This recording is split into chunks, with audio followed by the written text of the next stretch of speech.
l'habitude d'avoir du soleil à Clisson. Alors là, ça fait 2 ans de suite qu'on a 2 magnifiques éditions. Ça ne m'était jamais arrivé en 15 ans. 15 ans, généralement, il y avait toujours une journée au moins du festival qui était un petit peu délicate. Et là, cette année, il faut croire que depuis 2 ans, la chance nous sourit. Donc, et puis l'année prochaine, ce ne sera jamais 203, j'espère. Donc voilà. Ah, merci à tous d'être là. Putain, vous êtes beaucoup plus nombreux que d'habitude.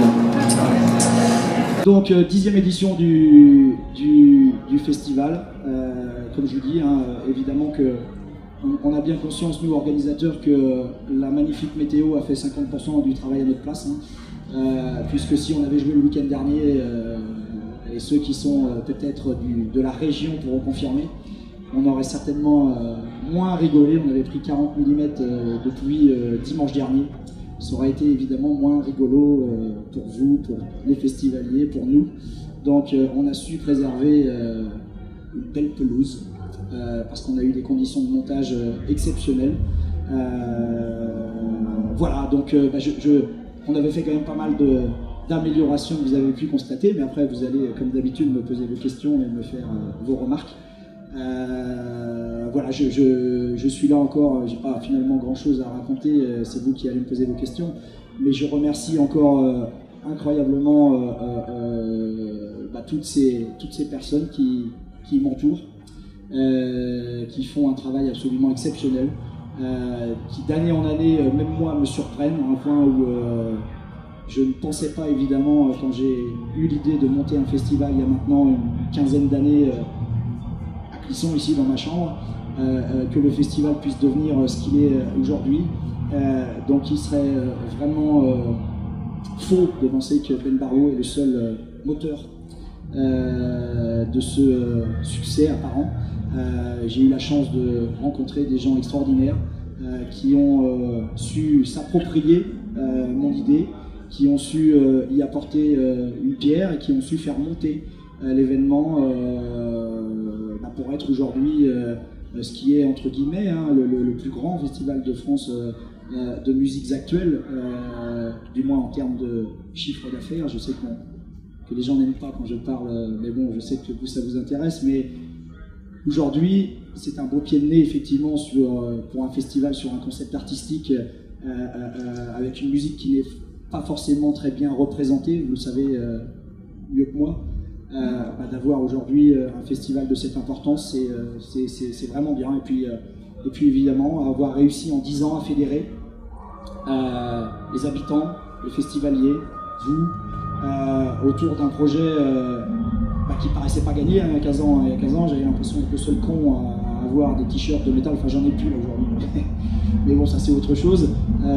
Donc voilà, avoir réussi ce pari, c'est évidemment grâce au comportement extraordinaire des festivaliers. Ce sont eux qui ont gagné finalement eux-mêmes le droit de continuer cet événement, puisque si le public s'était comporté de façon différente, je pense évidemment que nous aurions eu des soucis pour le continuer, parce que malgré tout, vous le savez aussi, ces musiques sont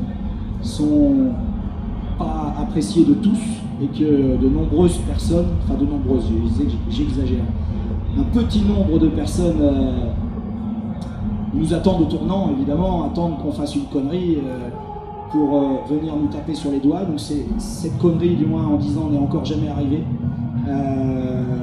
Et c'est grâce, justement, comme je vous le disais, au comportement exemplaire des femmes qui viennent ici chaque année.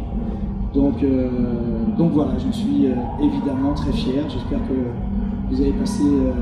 ça va finir ce soir, mais que vous avez passé un bon week-end.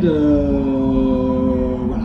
Donc après, je pense que... Toi, tu voulais dire un petit mot, Alex? Alex est donc un nouveau salarié d'Elfest Productions depuis 1 an et demi. Et il s'occupe de la promo pour me délester un petit peu. Donc il va vous dire aussi un petit mot juste après. Et puis après, je propose que vous posiez des questions, donc ça sera plus simple. Voilà. Merci encore à tous. Merci Benjamin. Un petit mot oui, sur l'exposition qu'on a eue sur les réseaux sociaux cette année.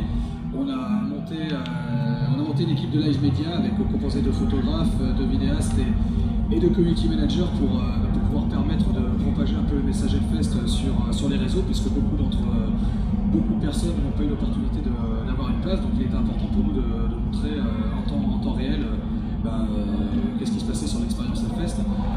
Quelques chiffres, ça s'est très bien passé, puisqu'on a dépassé les 240 000 followers sur Facebook, plus de 30 000 followers sur Twitter. On a atteint une portée totale de plus de 2,5 millions de personnes sur l'intégralité de nos messages, donc c'est un score qui n'est pas négligeable. Je pense qu'on a atteint le top 10 des diffusions sur ces 3 derniers jours. Je pense que c'est important quand même, on est conscient qu'il faut savoir se servir de ces nouveaux réseaux et qu'on essaie d'apprendre de plus en plus à pouvoir s'en servir pour pouvoir communiquer et essayer de proposer des nouveaux services au travers de cela. Voilà. Après, s'il y a des questions à poser.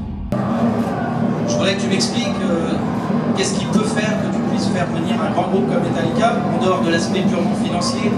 Alors première question, on la pose chaque année, donc je commence à avoir une réponse. Non, évidemment, et je le redis, c'est un groupe qu'évidemment on adorerait accueillir ici, le fédérateur.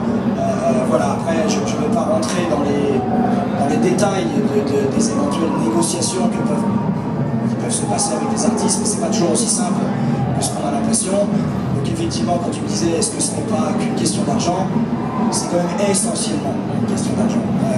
Pour les artistes, on va rêver, aujourd'hui le monde du spectacle vivant, le monde du live, rapporte beaucoup plus que le disque, ce qui était différent il y a une vingtaine d'années. Les artistes tournent beaucoup plus, demandent effectivement des cachets qui augmentent d'année en année, puisqu'à partir du moment où des événements tels que le nôtre, il y en a partout, comme tu le disais, en Europe, dans le monde, continuent à avoir du succès, dès l'année d'après, on est obligé de réévaluer, sachant que ce sont les artistes qui permettent effectivement ce succès au festival. Et donc parfois, après je ne vais pas te dire, on a effectivement, comme je viens de te le dire, des éventuels soucis vis-à-vis des finances, mais on peut aussi avoir des soucis de disponibilité. Là tu parlais de Metallica cette année, ils ont décidé d'arrêter leur tournée le 12 juin. Bon nous on joue le 19, ils vont pas rester une semaine en vacances à Clisson en attendant le festival, juste pour jouer le concert. Donc, mais évidemment que si demain l'opportunité arrivait, je discuterais, comme j'ai discuté avec ACDC, comme on discute avec tous les artistes. Voilà, il y a des choses qui se font, il y a des choses qui ne se font pas. C'est un peu compliqué. Bonjour, Metal Den de Rogue Meeting. Il y a eu des actes de vandalisme il y a quelques semaines. Quel a été votre sentiment et est-ce qu'il y a eu des suites par rapport à ça? Le sentiment, c'est oui, on a les menaces avant, elles ont toujours été d'ordre assez calme à travers des tracts, à travers des envois de mass mailing, etc. Donc c'était effectivement la première fois qu'on constatait des dégradations matérielles sur le site. Donc inquiet, non.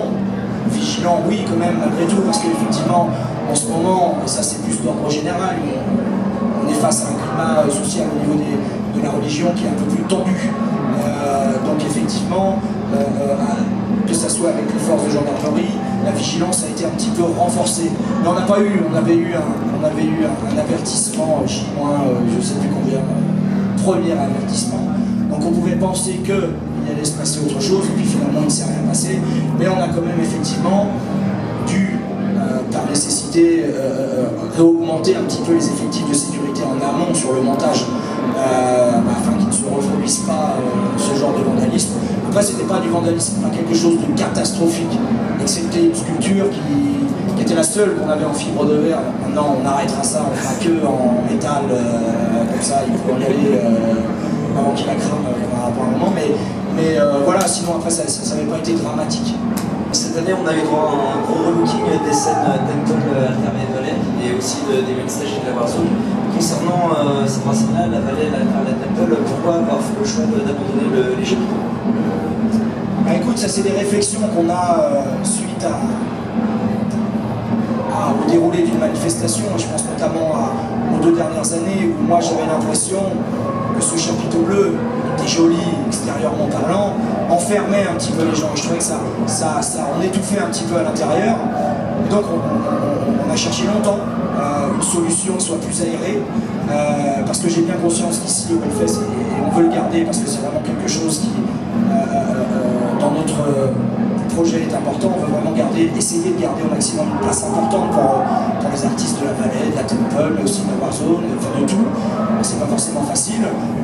Donc avoir effectivement ce principe de temps, ça nous paraissait une bonne idée. Alors après c'est un essai, ça se trouve on va dès lundi lire un certain nombre de commentaires qui vont nous dire que finalement c'était mieux avant. Et puis si effectivement il semble que c'était mieux avant, on rechangera. Mais moi j'ai l'impression que les gens ont l'air de mieux apprécier. En plus avec ce rajout d'écran un petit peu sur l'arrière, ça permet une visibilité un peu plus lointaine. J'ai l'impression que cette temps est plus aéré. Donc voilà, après je te dis, ça c'est. Tu sais, au bout d'un moment, tu choisis des choses entre guillemets sur catalogue. Tant que tu ne l'as pas vu en vrai, c'est extrêmement difficile pour nous de savoir, de dire est-ce que ça va marcher. Comme quand, si tu veux, on a autour de ces 3 tentes voulu mettre un grand module où on a du snack, du bar, etc. C'est toujours difficile au niveau du flux de savoir si ça va fonctionner, si ça va plaire aux gens, si... voilà, c'est un essai. Après, on verra ce que nous diront les festivaliers dès la semaine prochaine, et on fera en sorte de changer. Quand tout le monde m'a dit que c'était nul notre idée de passerelle, on l'a enlevé. Mais ce qu'il faut comprendre, c'est que quand j'enlève la passerelle, par contre, j'ai tout le village derrière qui me dit que c'est nul mon idée de couper la route. Donc, si tu veux, on est pris parfois, maintenant le festival étant relativement important, contenter tout le monde devient une mission quasiment impossible. Et on est parfois dans l'obligation de prendre une décision en sachant qu'il va y avoir un certain nombre de contraintes. Donc voilà, mais après j'ai l'impression que visuellement je trouve ça plus joli. Techniquement, pour les gens qui travaillent sur scène, c'est plus facile à gérer. Et donc après, le seul avis qui va être important, c'est celui du festivalier, à savoir si effectivement à l'intérieur, c'était plus agréable pour lui. Donc ça, on va avoir des retours tout bientôt. Hein. Tu vas te faire allumer sur les réseaux sociaux, tu vas te faire... et puis... Voilà. Bonjour Ben, bonjour Alex. Tu parlais de réseaux sociaux. Autant sur la scénographie, je pense que c'est incontestable, vous avez marqué des points. C'est une superbe édition, il y en a une autre. Autant le running order fait toujours l'objet de commentaires. Et cette année, à mon avis, il y a l'affaire Body Count. Si on puisse l'appeler comme ça, c'est le fait qu'à un moment à la Warzone, c'était juste impossible d'accéder. Et ça, on le savait. Des milliers de festivaliers. Ça, on le savait. Le seul problème, c'est que le groupe ne pouvait jouer qu'à cette heure précise et que nous, sur le main stage, on était déjà engagés. J'aurais préféré faire le groupe moi aussi. On savait très bien que la Warzone allait être trop bourrée. Sauf que le problème, on n'avait pas d'autres solutions. Parce qu'à cette heure-là, on avait déjà des engagements. Il faut savoir que quand on signe un artiste, maintenant les artistes, quand ils sont sur un festival comme Hellfest, les horaires sont signés. Parce que les gens, ils veulent tous jouer à la meilleure heure possible, ils veulent tout jouer. Donc effectivement, moi j'étais face à... On ne pouvait pas ne pas dire non, désolé Body Count, nous ne sommes pas intéressés. On a quand même malgré tout essayé, parce que c'était un groupe qui nous a kiffé, de l'avoir sur le Hellfest, qui correspondait vraiment à l'état d'esprit du festival. Mais la seule solution qu'on avait, c'était de les faire jouer là-bas. Donc on savait que oui, j'ai pas été, je me doute que... Oui, ça devait être le bordel, oui. Je suis désolé pour ça, mais on n'avait pas d'autre solution. Après, ce qui se passe, c'est que ça rend l'événement encore plus unique, tu vois. C'est vrai qu'il y a des gens qui n'ont pas eu l'opportunité d'y aller, mais moi non plus, j'ai pas pu y aller, il y a eu trop de monde. Mais c'est vrai que c'est quand même cool de se dire qu'il y a des gens qui ont dit, ben moi j'y étais, j'ai vécu l'expérience là-bas. Une question, donc une pour Fabien et une pour Alex. J'ai interviewé beaucoup de personnes qui sont sur le festival, des partenaires, des festivaliers. Beaucoup soulignent avant la qualité artistique qui est indéniable et la réussite du festival, l'aspect humain. Est-ce que c'est aussi pour toi une des réussites majeures du festival au bout de 10 ans? Et c'est la plus grosse réussite du festival, bien avant l'aspect artistique, bien avant l'aspect logistique. Une aventure comme celle-ci, si elle n'est pas humaine, ne fonctionne pas. Je crois que vous connaissez des exemples de festivals qui n'ont pas fonctionné, parce qu'il n'y a pas ça derrière. Fédérer aujourd'hui 3000 personnes autour d'un événement tel que celui-ci, alors que la majeure partie des bénévoles qui travaillent ici ne sont pas des fans de cette musique-là. Ils ont voulu s'approprier l'événement pour son côté humain, pour pour les échanges que ça permet de créer. Aujourd'hui, il y a une véritable ferveur et la considération des gens qui travaillent bénévolement. La chose essentielle de ce festival-là, si aujourd'hui tu perds ce truc-là, tu n'as plus d'histoire à raconter, tu n'as plus d'âme à ton festival. Et c'est la chose, moi je passe au festival, non pas avec des artistes, je n'ai même pas encore été une fois dans les loges. Artistes aussi, je pourrais passer, c'est avec les bénévoles que je passe du temps. C'est ça qu'il faut fédérer, c'est ces gens-là aujourd'hui qui permettent de créer ce festival-là. Si demain je n'avais plus de bénévoles, effectivement là on serait perdu, on ne serait pas du tout sur en plus sur les mêmes données économiques, ça voudrait dire un billet beaucoup plus cher. Donc voilà, ça a toujours été le moteur de ce festival-là. Je n'aurais pas eu la chance de rencontrer au fur et à mesure de mon expérience, et j'ai pas été que bon, il faut des années avant effectivement pour savoir s'entourer, pour savoir déléguer, pour savoir donner son idée à quelqu'un pour qu'il se l'approprie et pour qu'ensuite il se responsabilise autour d'une action. Des choses pas marrantes à faire dans le festival. Il y en a qui nettoient les chiottes, il y a des mecs qui sont sous un cagnard à garer des bagnoles, c'est pas facile quand même. Plein de gens, au bout d'un moment, ils te disent ouais, c'est bien, Ben, mais.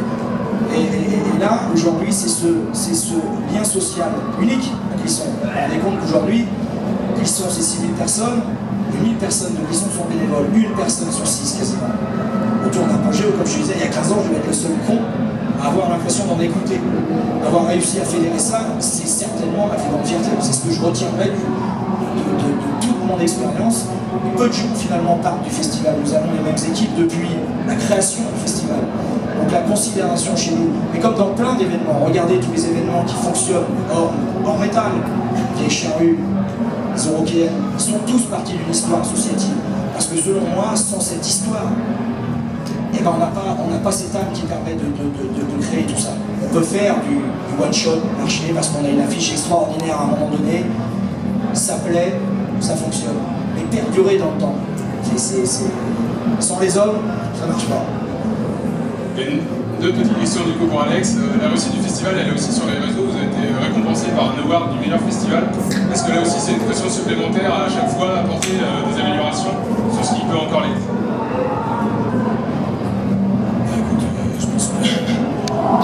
Je pense que oui, on apprend tous les jours et c'est vrai que la pression est lourde quand tu à chaque fois quand on va annoncer, et souvent c'est quand on annonce du changement, il y a des nouveautés et que moi je suis derrière, que je fais mon covering sur les réseaux et que je vois. Il en prend pas la gueule. Maintenant on essaie de.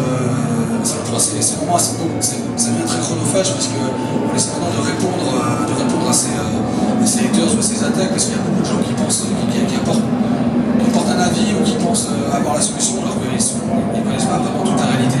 C'est la réalité économique ou toute la réalité logistique qu'il y a derrière. Donc on essaie maintenant de prendre le temps d'expliquer et de répéter puisque l'information on l'a diffusée, c'est vrai que les gens maintenant ne prennent pas forcément la peine d'aller la chercher, donc on est obligé de répéter, de rabâcher et on est là pour ça.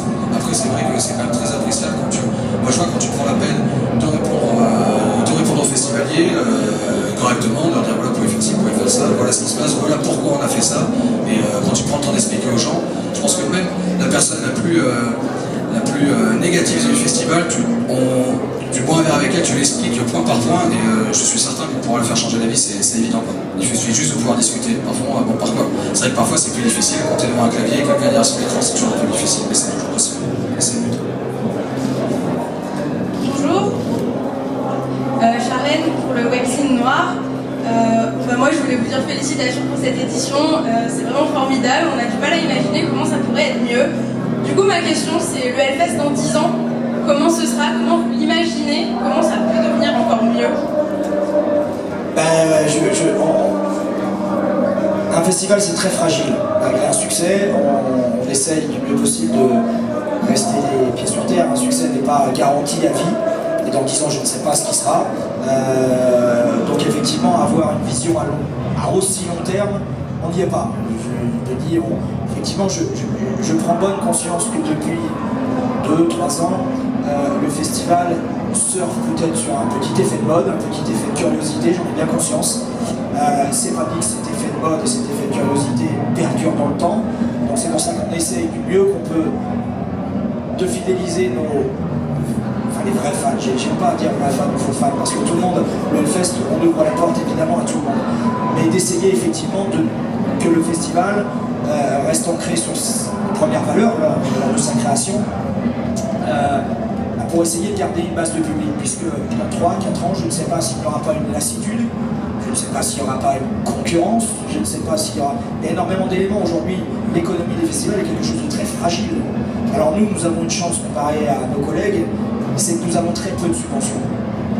Et aujourd'hui, beaucoup d'événements souffrent évidemment du climat général, où il faut chercher le sous, la culture prend tout de même une belle claque aussi. Donc les subventions ont plutôt tendance à baisser, et c'est ce qui va rendre l'économie des festivals très fragile. Je ne suis pas à l'abri, moi, qu'un jour, cette économie, à travers l'apport que les sponsors peuvent faire sur le festival, baisse aussi. Donc dans 10 ans, j'espère qu'on sera encore là, évidemment. Hein. Il est prévu que le festival, tant qu'il fonctionne, continue. Si par contre un jour on se rend compte que peut-être ça y est, l'histoire a été écrite, c'était bien, c'était sympa et qu'il faut savoir s'arrêter, et ben on saura s'arrêter aussi. Je ne me vois pas faire ce truc-là jusqu'à 60 ballets. Hein.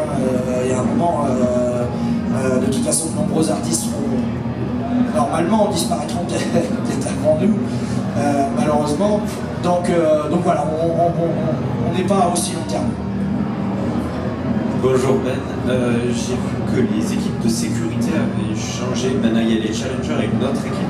Comment se fait-il qu'il y ait eu ce changement, notamment parce que je crois que les challengers c'est une association bénévole et que tu as dû engager d'autres vigiles. Comment se fait-il qu'il y ait d'autres équipes de sécurité? Alors ça, je ne vais pas parler dans les détails, mais c'est suite à un contrôle du CNAPS qui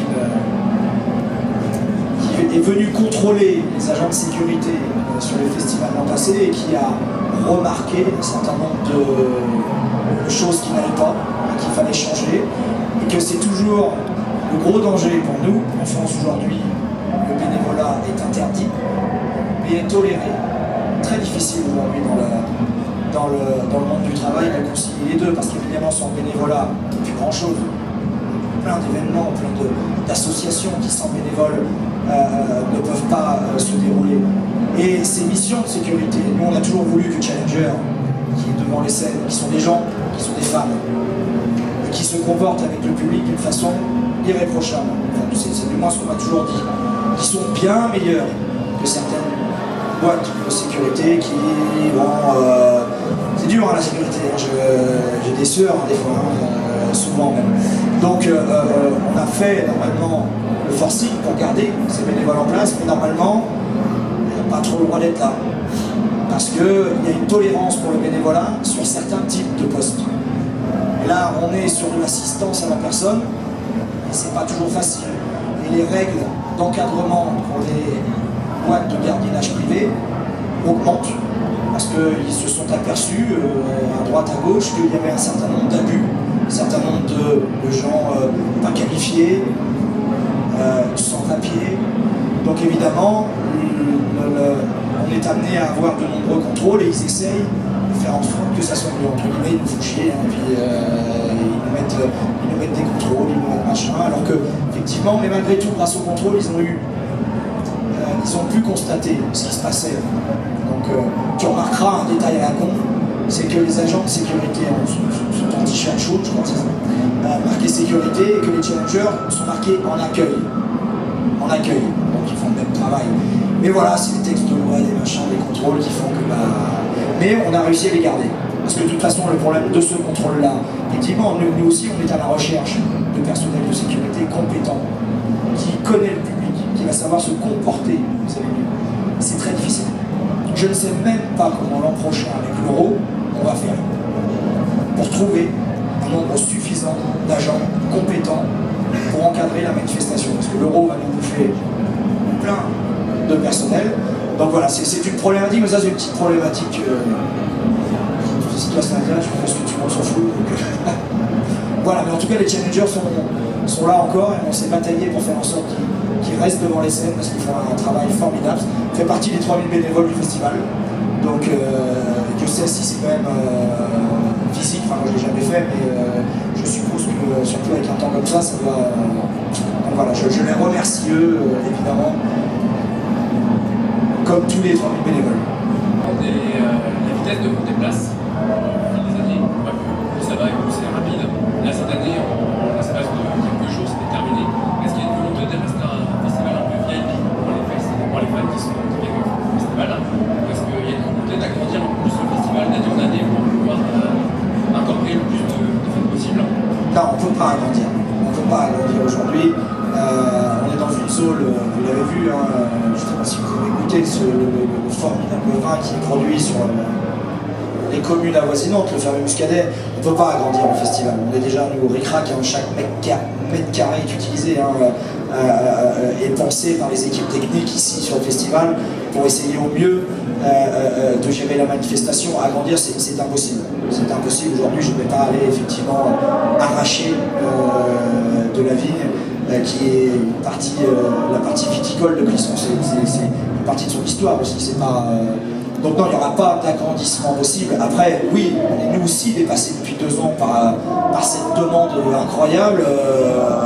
Il n'y a de mémoire aucun festival en 10 ans n'avait eu une croissance aussi rapide. En 10 ans, je connais encore les affiches dans la rue pour essayer de convaincre les gens. Et là, effectivement, on est dépassé par le nombre de demandes. Et je sais que ça crée une frustration chez un certain nombre de personnes. Alors après, c'est extrêmement difficile pour nous. On est en pleine réflexion. Est-ce qu'on va retirer les passes à jour pour ne mettre que des passes 3 jours? On est en pleine réflexion, tout en étant conscient que quelle que soit la décision qui va être prise, elle sera contestée. J'en ai bien conscience parce que à partir du moment où malheureusement on a plus de demandes que d'offres, il y a obligatoirement des gens frustrés, mécontents, que nous ne pouvons pas contenter. Donc voilà, il y a déjà des gens qui trouvent que le site est trop saturé, je ne vais pas en rajouter, c'est pas possible. Après, des gens me disent qu'il faudrait faire un autre festival. Déjà, il n'y a pas de volonté de notre part, bien au contraire, de réserver l'entrée sur le festival à tel ou tel type de public. On ne va pas faire un questionnaire de connaissances avant pour savoir si la personne est en mesure et mérite de rentrer et d'acheter un billet. Non, tout le monde. Le hard rock, le heavy, enfin toutes les musiques extrêmes sont des musiques populaires. On a fait des études montrant qu'effectivement toutes les classes sociales sont représentées ici sur le festival.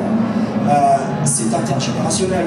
Un fan ne vaut pas plus qu'un autre. Donc je vois des choses qui parfois m'énervent un petit peu sur la toile. Quand j'entends des gens parler de faux métalleux, parler de faux fans. Non, qui est-on pour déjà se permettre de juger les gens qui viennent ici? Je trouve qu'effectivement c'est un peu dur pour nous des fois quand on entend ce genre de reproches, parce que j'estime qu'elles ne sont pas fondées. Aujourd'hui, oui, je trouve, moi aussi je constate que je vois de plus en plus de jeunes qui viennent, qui n'ont certainement effectivement pas la culture musicale que d'autres vont avoir. Mais pourquoi est-ce qu'ils n'auraient pas le droit de venir? Au contraire, je suis très fier qu'ils viennent. Je suis très fier de pouvoir participer à mon modeste niveau à la culture musicale de ces musiques-là. On est tous en train de se plaindre qu'effectivement ces musiques sont finalement très peu représentées, qu'il y a peu d'événements, qu'il y a très peu de suivi sur les grands médias. On ne va pas commencer à aller en plus venir critiquer. Mais j'ai aussi notion que dans cette musique-là, et vous savez tous aussi, que dès que quelque chose commence à fonctionner, à avoir un minimum de succès, eh bien ça fait moins bonne presse. Il y a un certain nombre de gens qui, évidemment, voilà, quand un groupe a trop de succès, devient trop commercial, comme on dit, bon, ben, on a tendance à prendre le contre-pied. Mais ça c'est normal, c'est pas grave. Et voilà, ce qu'on a fait, on l'a fait vraiment. On a essayé toujours de le faire dans le sens du festivalier, de faire au mieux qu'on pouvait. Bon, bah, ceux qui trouvent que maintenant c'est devenu trop, je peux le comprendre. Les gens qui ont connu les premiers festivals, on n'était que quelques 15 ans, j'étais juste en face, on n'était que 2 ans pour Agnostic Funk. Donc c'est sûr que là, pour voyager, mais on n'était que 200, mais avec une seule chiotte. Donc voilà, on n'a rien sans rien. Donc voilà, on va essayer au mieux de gérer cette frustration. C'est parfois difficile pour lui, parce que dès qu'il fait une annonce, il réfléchit pendant 2 heures à la formulation de l'annonce. Parce que parfois, sur un mot, les gens font des machins et tout, c'est là. L'année dernière, c'est vrai, je vous le dis en plus, c'est lorsque, qu'est-ce qui se fait, c'était quand on a émis les tarifs préférentiels à moins 30%, j'en ai quoi. C'est moi qui m'étais gouré dans le calcul. C'est vrai. J'avais fait un calcul vite, je me souviens, ils étaient venus me voir dans mon bureau.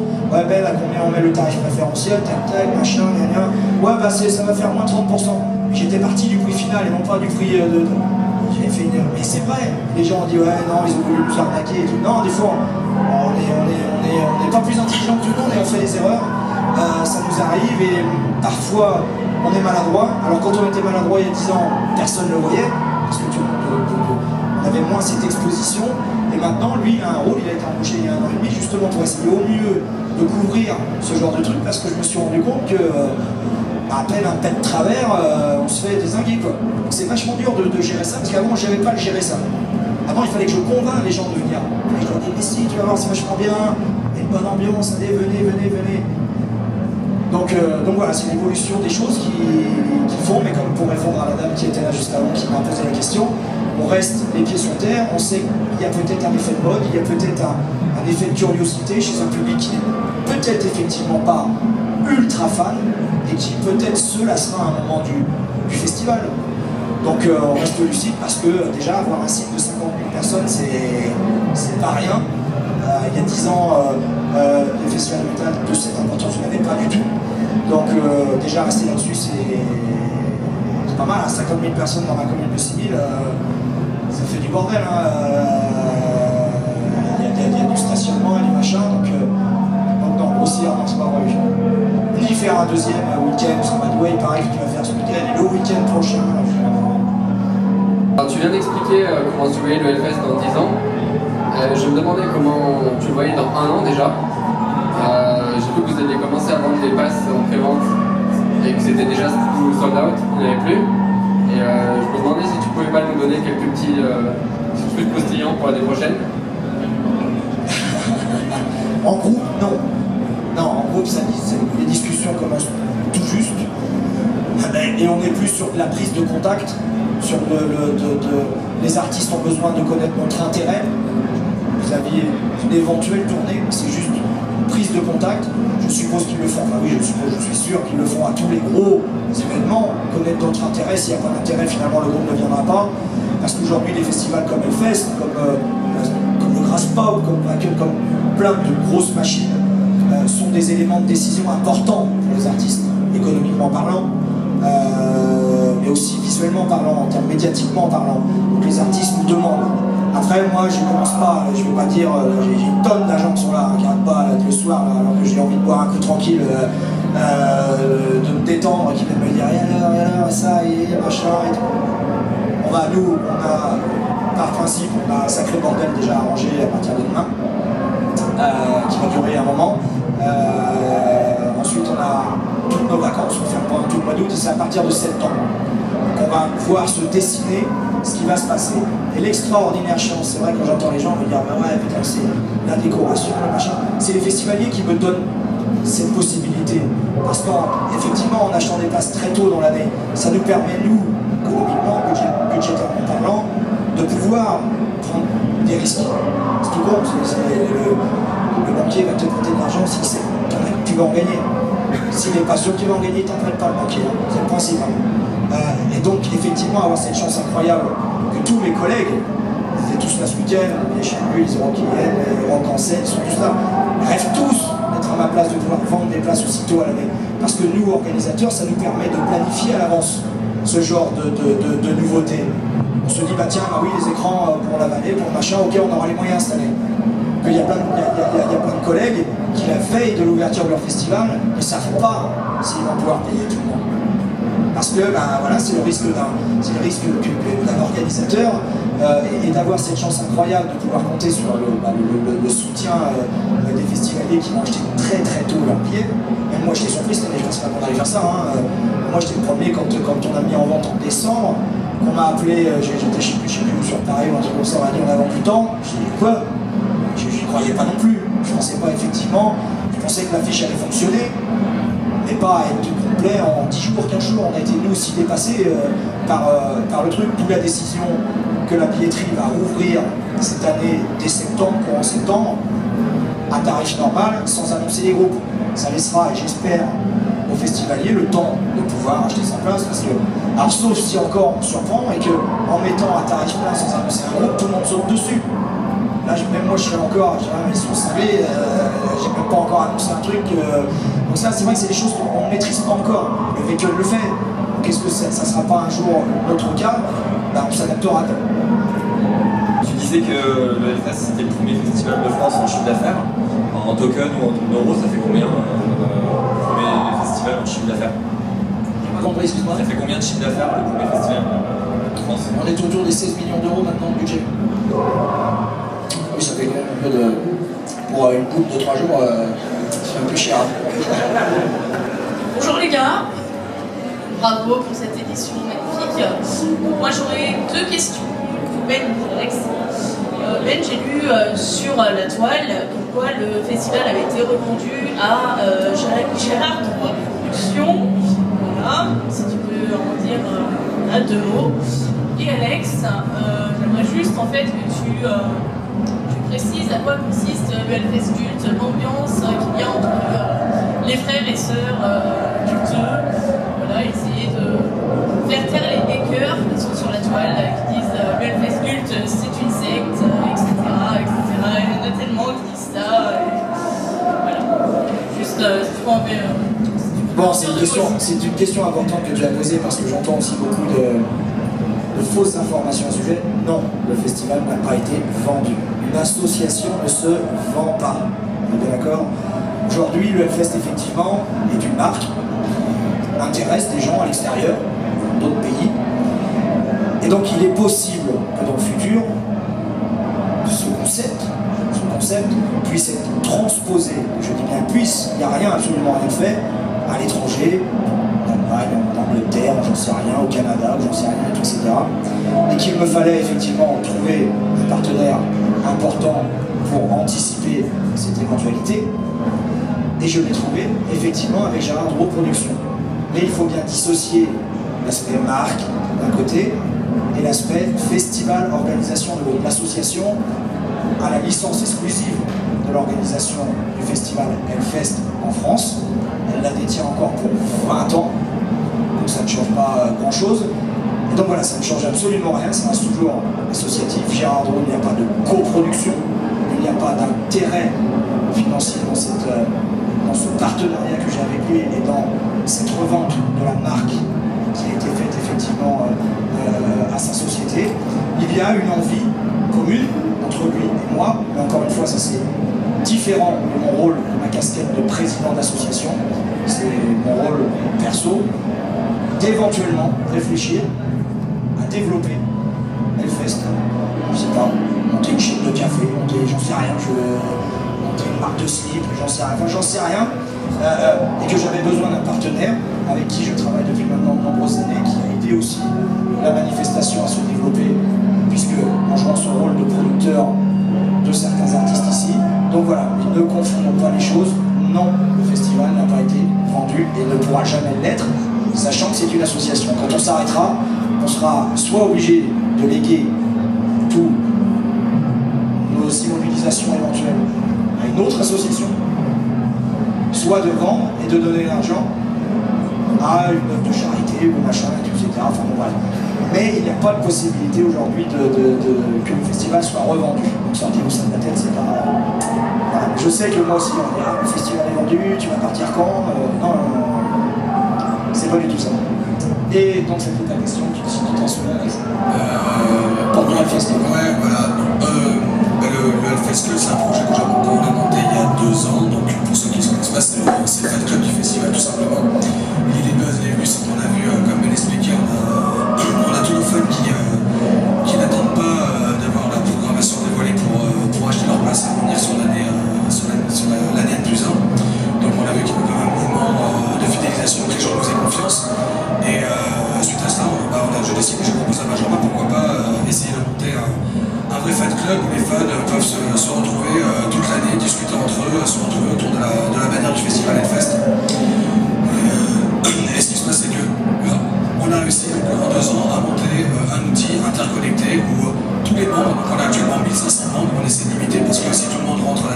si tout le monde a ses privilèges, plus personne ne voit, plus personne ne voit. Parce que moi j'ai la voix cassée.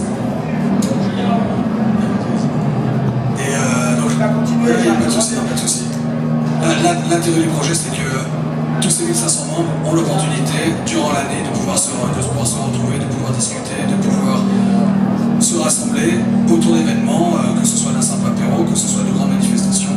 Et c'est vrai que le projet a pris une proportion énorme. Maintenant, on a des événements qui rassemblent 200, 300, 400 personnes sur l'intégralité de la France. Et le petit plus durant le festival, c'est que vous l'avez peut-être vu sur Metal Corner, c'est qu'il y a un droit d'accès où on a mis un espace VIP qui est destiné uniquement pour les festivaliers. Donc ni les artistes, ni les bénévoles, ni les autres n'ont accès dans cette zone-là. Voilà, tout simplement, il y a un bel esprit de fraternité et je pense qu'on a réussi à monter une belle famille et ça fonctionne de plus en plus. Et ça ne va pas s'arrêter là. Voilà, j'ai hâte. Il semble qu'il y ait eu une montée en puissance du relais médiatique national style BFM TV, etc. Est-ce que vous en êtes satisfait? Et est-ce que vous pensez contribuer un petit peu à sortir le métal du ghetto médiatique national? Il faut savoir que nous on sait d'où on vient, donc quand Hellfest a commencé, c'est vrai qu'on n'intéressait pas forcément les gros, et qu'on intéressait sur les petits. C'est d'ailleurs, nous on accueille à peu près 1200 professionnels avec les médias chaque année, et c'est vrai que c'est toujours intéressant d'avoir des plus gros, d'avoir des télés qui viennent, on aimerait bien en avoir plus, bien évidemment, pour pouvoir expliquer aux gens, propager, parce que on est sur des canaux qui sont quand même un peu plus massifs que les canaux spécialisés, comme les petits websites, tout ça. Et on espère, oui, en rassembler de plus en plus. Et oui, on est quand même satisfait du boulot. Maintenant, c'est vrai que pour expliquer l'expérience Hellfest, qui est quand même assez riche et assez vaste, on a quand même très peu de... on sait que c'est comme ça, on a très peu de temps d'antenne, il y a beaucoup de choses à dire. Et c'est vrai que même si on a l'opportunité avec France TV qui vient, quand ils viennent, ils ont l'opportunité de faire des petits directs, on leur remercie. C'est vrai que c'est des conditions qui sont difficiles parce que, comme on dit, même parfois on n'a pas de place et c'est toujours un peu compliqué. Et nous, on est obligé de pouvoir accueillir tout le monde, les gros comme les petits. Mais c'est vrai que c'est toujours agréable de pouvoir travailler avec les gros et on est quand même content du résultat. Mais on aimerait bien en avoir les plus gros. La question un peu geek, on va dire, ça vous êtes le partenariat avec justement Blizzard, ça s'est passé comment, ceux qui vous ont contacté ou geek c'est plus stupide. Moi je suis un peu de me servir d'un ordinateur.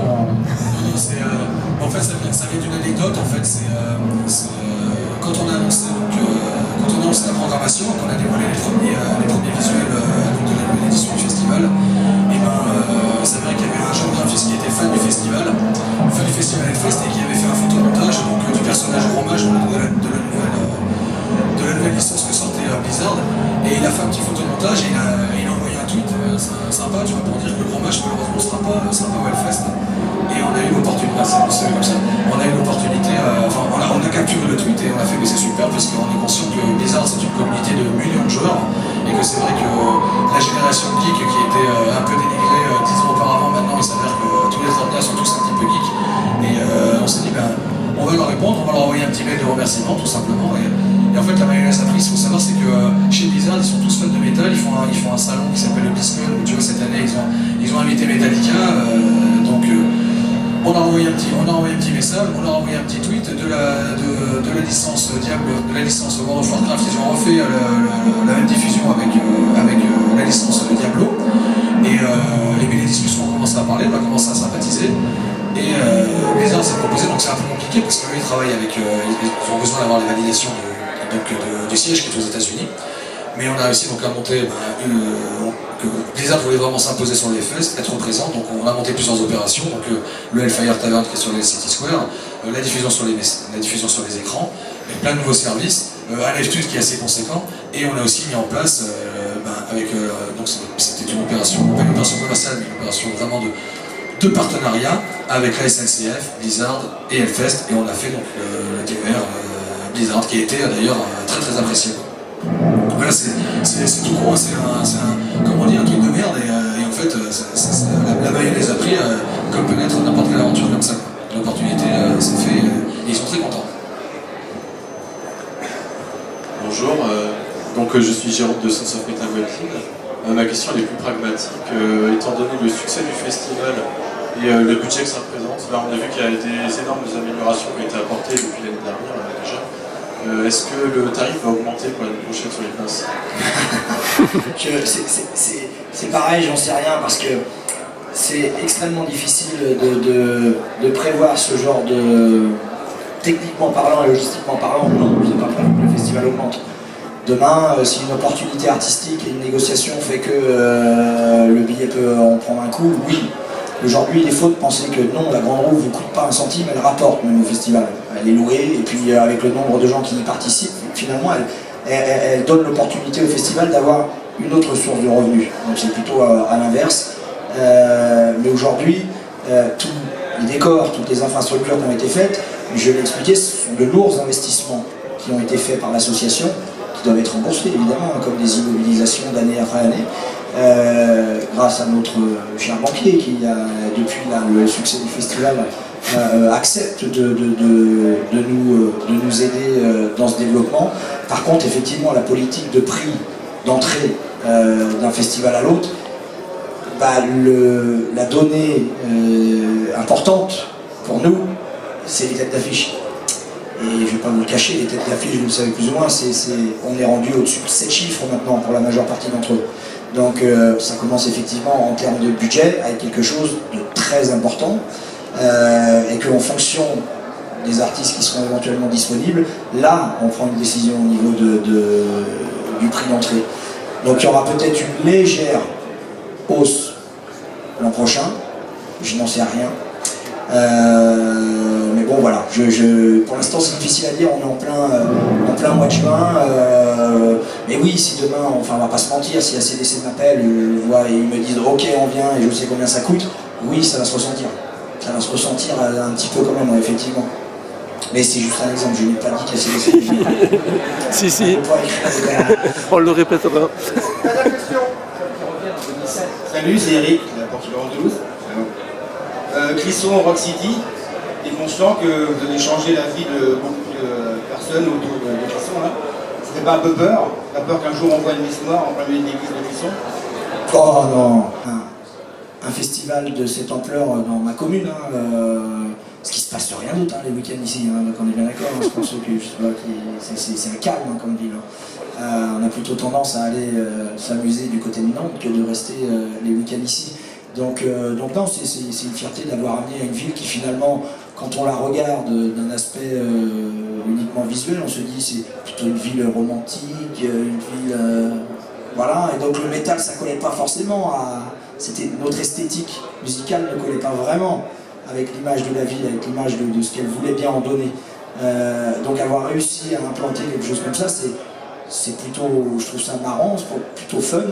Et aujourd'hui, j'ai aussi cette sensation que l'ouverture qu'ont maintenant les habitants de Clisson vis-à-vis des festivaliers, sont de plus en plus à ouvrir leur domicile, un bout de jardin, une chambre, etc., etc. Donc il y a une vraie ferveur aussi chez les Clissonnais. Ils attendent tous ça, même les vieux. On a accueilli un certain nombre de retraités qui sont venus visiter le site. Il y a une vraie ferveur. Et toute cette, cette méfiance, cette inquiétude sur le public, sur son apparat, sur tout ce qu'on veut, sont tombées maintenant, j'ai l'impression. Il y a peut-être quelques personnes qui sont encore... la majeure partie des Clissonnais, si ce n'est pas l'ensemble, n'ont plus peur maintenant. Donc quelle ville autre en France est plus rock que Clisson finalement? Parce qu'on en trouve partout des villes où, malheureusement, certainement à travers parfois des reportages un peu pas terribles, qui visent à choquer un petit peu les ménagères de plus de 50 ans, on donne une image pas forcément réelle, même pas du tout réelle des festivaliers, de l'ambiance qui peut régner ici. Parce que c'est vrai qu'à n'importe quelle chaîne un petit peu sensationnelle, on va filmer un gars bourré ou un gars qui... Voilà, et on en fait un reportage en disant « Oh là là, il se passe n'importe quoi sur ce festival », ce qui n'est pas vraiment le cas dans son ensemble. Il y a plutôt une ambiance bon enfant, jamais de soucis, la police est même paradoxalement extrêmement surprise du calme, du respect que les festivaliers ont. Et donc les Clissonnais, grâce à ce comportement des festivaliers, ont complètement adopté.